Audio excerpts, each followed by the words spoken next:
এমন ভাবে আমাদের মেন্টালিটি সেট করার চেষ্টা করছিল যেন আমরা তাদেরকে প্রভু মনে করে সামনের দিকে এগিয়ে যাই। কিন্তু সবচেয়ে গুরুত্বপূর্ণ হচ্ছে আজকে যদি ভারতের কোন একজন এমপি মন্ত্রী তার জায়গা থেকে বলতে পারে যে তারা সেই জায়গায় আমাদেরকে স্বাস্থ্য সেবা নেয়ার পথটা বন্ধ করে দিবে, তাদেরও এটা চিন্তা করতে হবে যে শত কোটি টাকা তার যে জাতীয় যে অর্থনীতিতে আমার বাংলাদেশের মানুষ শুধু স্বাস্থ্য ক্ষেত্রের মাধ্যমে যে অবদান রাখতো, ইম্প্যাক্ট ফেলতো, সেটাও তার বন্ধ হবে। সবচেয়ে গুরুত্বপূর্ণ বিষয় হচ্ছে আমি যখন টাকা খরচ করব, হয়তো আমার নতুন একটা পথ খুঁজে পেতে কিছুদিনের একটা স্ট্রাগল হবে, বাট এরকম কিছু অস্বস্তিকর পরিবেশ আবার আমাকে মানে সাস্টেইনেবল ডেভেলপমেন্ট এবং সবচেয়ে বড় কথা হচ্ছে গ্লোবালি অ্যাডাপ্টেশনের জন্য হেল্প করবে। আমাকে আরো 10টা পথ কোন দিকে খোলা আছে সেটা এক্সপ্লোর করতে সহযোগিতা করবে।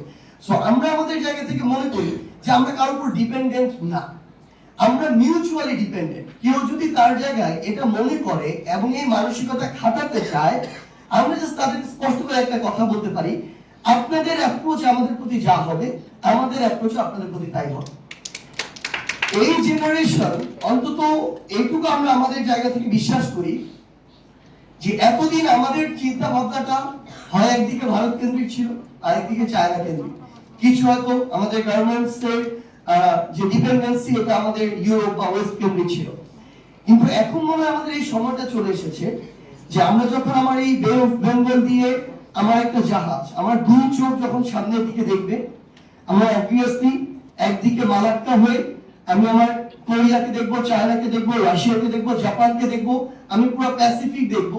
আবার আরেকদিকে আমি যখন বের হব, আমি পুরো আরব সাগরকে দেখবো, লোহিত সাগরকে দেখবো, আমি সেই জায়গায় ভূমধ্য সাগর দিয়ে পুরো ইউরোপকে দেখবো, আমি জিব্রাল্টার অতিক্রম করে পানামার দুই পাশে দুই আমেরিকাকে দেখবো।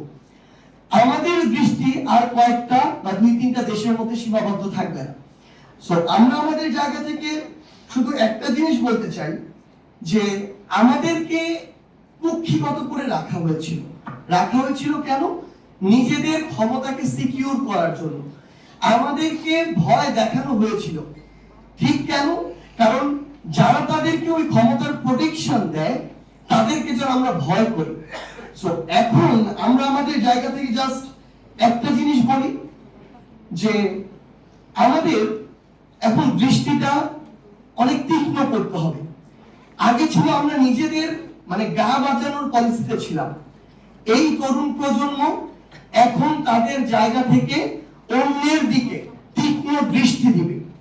এই তরুণ প্রজন্ম তীক্ষ্ণ দৃষ্টি পৃথিবীর বিভিন্ন দেশে বিভিন্ন জায়গা দিবে ঠিক এ কারণেই, কারণ আমি যখন জাস্ট নিজের সেফটি সেফ গার্ডের কথা চিন্তা করব, তখন অন্যজন আমার দিকে নজর দিবে। কিন্তু আমার নজর যখন এখন গ্লোবালি যাবে, তখন আমাদের জায়গা থেকে একটা জিনিস অন্তত হবে যে আমি নতুন কাউকে নেভিগেট করতে পারি আর না পারি, আমার উপরে কেউ নজরদারি করতে পারবে না। অর্থাৎ এক স্টেপ সামনে আমাদের জায়গা থেকে চিন্তাটুকু করতে হবে। এবং ফাইনালি জাস্ট একটা জিনিস আমাদের জায়গা থেকে আমরা মনে করি, আমাদের এখন এক্সপ্যানশন করতে হবে।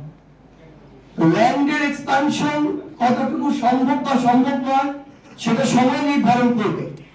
এমনও বলবো না যে কোনোদিন সম্ভব না, হতেও পারে, কিন্তু কালচারাল এক্সপ্যানশন মাস্ট।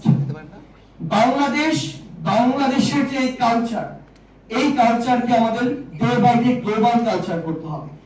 তারা তাদের জায়গা থেকে ডমিনেন্সি ক্রিয়েট করেছে বিভিন্ন ভাবে, আমাদেরকেও আমাদের জায়গা থেকে আমাদের কালচারের মাধ্যমে, আমাদের ইকোনমির মাধ্যমে এই ডমিনেন্সি আমাদের এই এরিয়া, এই সীমানার এক্সপানশন ঘটাতে হবে। আমরা আমাদের জায়গা